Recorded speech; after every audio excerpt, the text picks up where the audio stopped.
Economics online class YouTube channel में आप सब स्वागत है। आज के वीडियो में हम हरियाणा बोर्ड कक्षा 12 व्यवसायिक अध्ययन के सैंपल पेपर के एमसीक्यू के सॉल्यूशन के बारे में बात करेंगे। तो चलिए अपना वीडियो है वो शुरू करते हैं। तो प्यारे विद्यार्थियों, जैसा आप सबको पता है व्यवसायिक अध्ययन में हमारे टोटल 34 प्रश्न आएंगे, जिनमें से 20 हमारे एक एक नंबर वाले एमसीक्यू ट्रू फॉल्स वाले क्वेश्चन होंगे।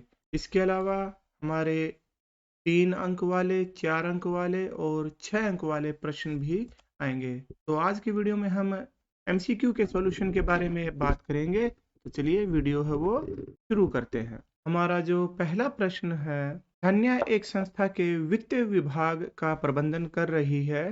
धन्या प्रबंध के किस स्तर पर काम कर रही है? तो इस सवाल का सही जवाब है ऑप्शन सी, मध्य स्तर पर। जो ये विभाग होते हैं जैसे वित्त विभाग, क्रय विभाग, विक्रय विभाग, ये हमारे मध्य स्तर प्रबंध में शामिल होते हैं, जबकि सीईओ ये हमारे उच्च स्तर में होते हैं तथा सुपरवाइजर है ये हमारे निम्न स्तर पर होते हैं। क्वेश्चन नंबर 2, स्थायी पूंजी में निवेश किस प्रकार के निर्णय के रूप में जाना जाता है? भाई कोई कंपनी है फिक्स्ड एसेट खरीद रही है तो इसे कौन सा निर्णय माना जाएगा? तो इसका सही जवाब है ऑप्शन बी, पूंजी बजटिंग, कैपिटल बजटिंग। क्योंकि जो कैपिटल गुड्स होती है उनसे रिलेटेड डिसीजन को हम इसी में शामिल करते हैं।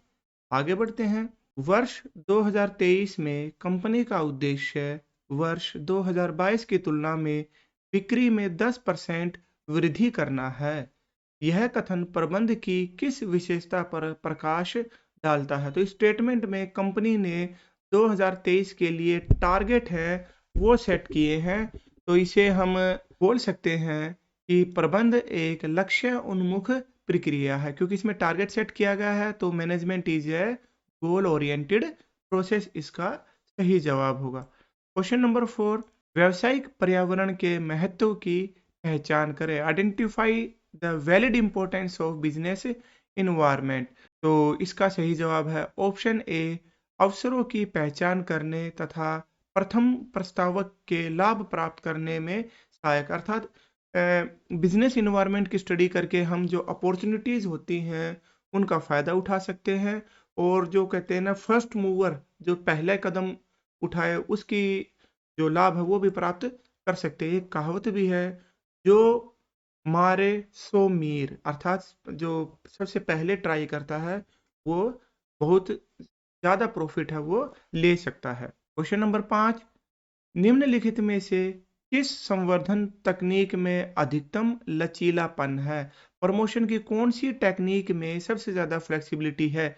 विज्ञापन, विज्ञापन के बारे में हम ये नहीं बोल सकते कि सामने वाला है वो कैसा हमारे से रिलेटेड है या नहीं। प्रचार, विक्रय, संवर्धन, लेकिन जो व्यक्तिगत विक्रय होता है पर्सनल सेलिंग, हम सामने वाले की मूड, कंडीशन, टाइम के अकॉर्डिंग अपने जो प्रपोजल को चेंज कर सकते हैं। तो इसलिए पर्सनल सेलिंग में, व्यक्तिगत विक्रय में सबसे ज्यादा लचीलापन होता है। क्वेश्चन नंबर 6, परिवर्तन बहुत जल्दी जल्दी हो रहे हैं, इनके बारे में भविष्यवाणी करना मुश्किल है। इस कथन में व्यावसायिक वातावरण की किस विशेषता पर प्रकाश डाला गया है? तो इसके बारे में तो हम बड़ी आसानी से बोल सकते हैं ऑप्शन ए, अनिश्चितता। आगे बढ़ते हैं। क्वेश्चन नंबर 7, तारा एक प्रबंधक को संगठन की प्रक्रिया का निष्पादन करना है, तो उसे अपनी कंपनी की ऑर्गेनाइजिंग की प्रोसेस को पूरा करना है। पहले से निर्धारित योजनाओं के अनुसार कार्य को पहचानने और विभाजित करने के बाद उसे संगठन प्रक्रिया के किस चरण को करने की आवश्यकता होगी? तो यानी हमने कार्य को आइडेंटिफाई कर लिया, उनकी डिवीजन कर ली, तो अब हम क्या करेंगे? अब हम करेंगे विभागीकरण, डिपार्टमेंटलाइजेशन। तो प्रबंध के जो कार्य होते हैं, तो इसका सही जवाब है विभागीकरण। क्वेश्चन नंबर 8, उचित मात्रा में कार्यशील पूंजी व्यवसाय में किस बात की सूचक है?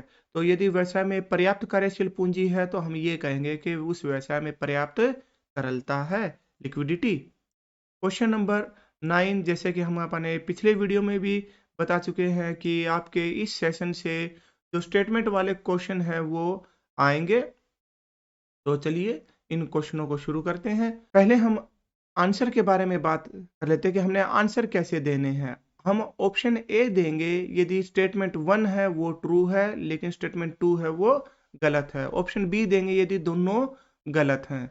ऑप्शन सी जवाब देंगे दोनों कथन सत्य है परंतु इन दोनों का एक दूसरे के साथ कोई संबंध नहीं है।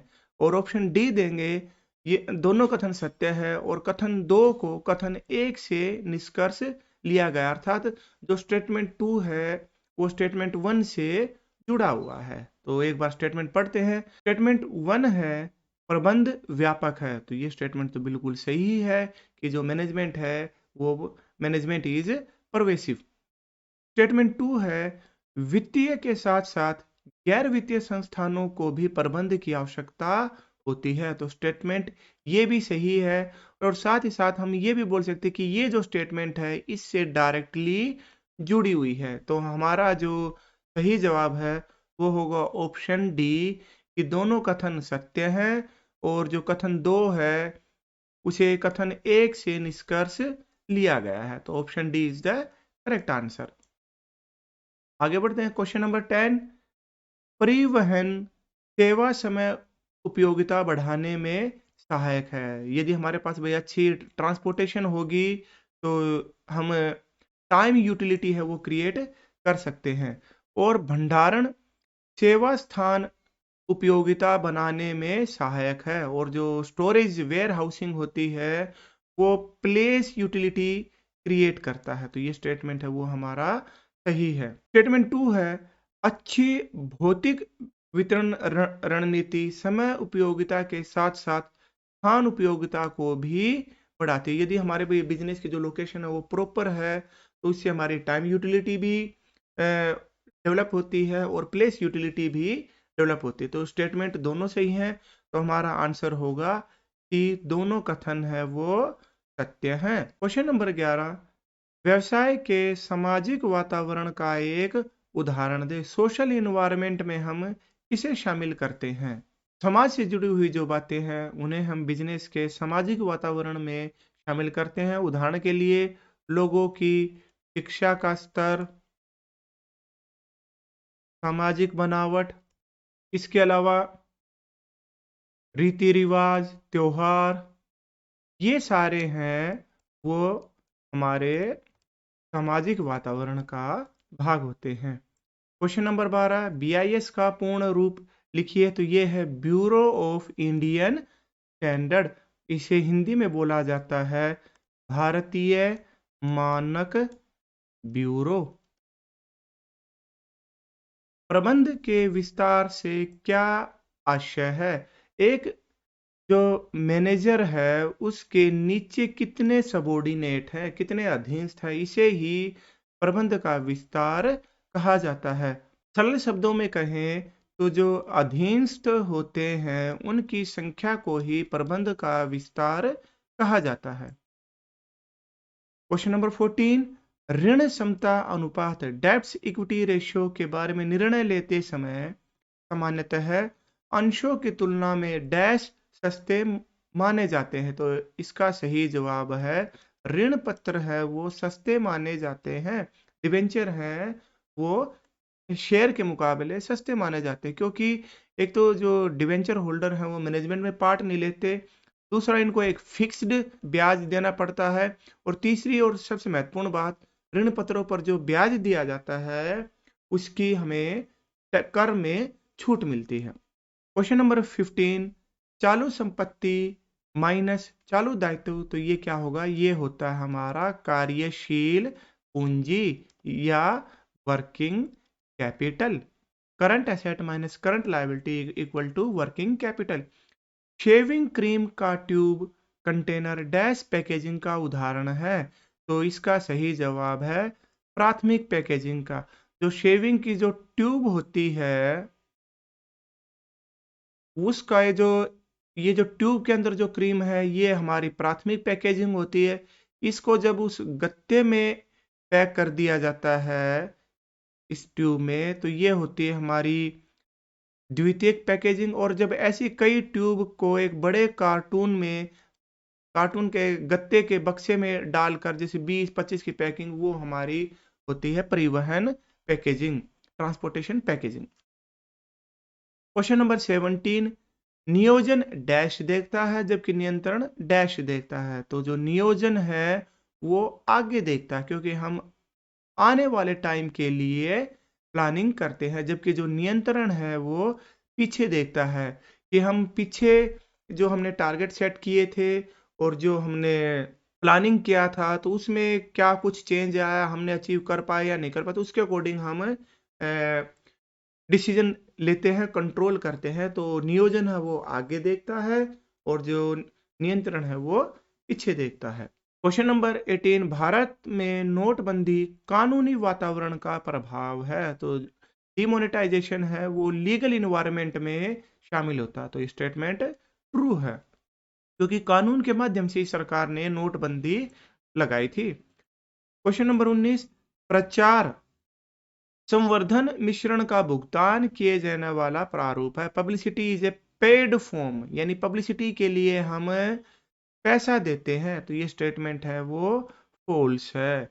पब्लिसिटी के लिए कोई पैसा नहीं दिया जाता, ये कस्टमर वो कहते हैं माउथ टू माउथ पब्लिश करता है, या कोई ऐसी घटना हो जाए वो रातों रात पब्लिसिटी हमारी हो जाती है। क्वेश्चन नंबर 20, जमाखोरी अनुचित व्यापार व्यवहार का एक उदाहरण है। तो ये स्टेटमेंट बिल्कुल सही है। होर्डिंग है वो एक अनफेयर ट्रेड प्रैक्टिस में आती है। ये एक कानूनी रूप से भी गलत है और सामाजिक रूप से भी गलत है। तो प्यारे विद्यार्थियों, ये था हमारा हरियाणा बोर्ड कक्षा 12 व्यवसायिक अध्ययन के सैंपल पेपर के एमसीक्यू का सॉल्यूशन। ऐसे ही और सैंपल पेपर के सॉल्यूशन के लिए आप हमारे इस चैनल से जुड़े रहिए। Economics online class YouTube channel से जुड़े रहने के लिए आप सबका धन्यवाद। जय हिंद, जय भारत।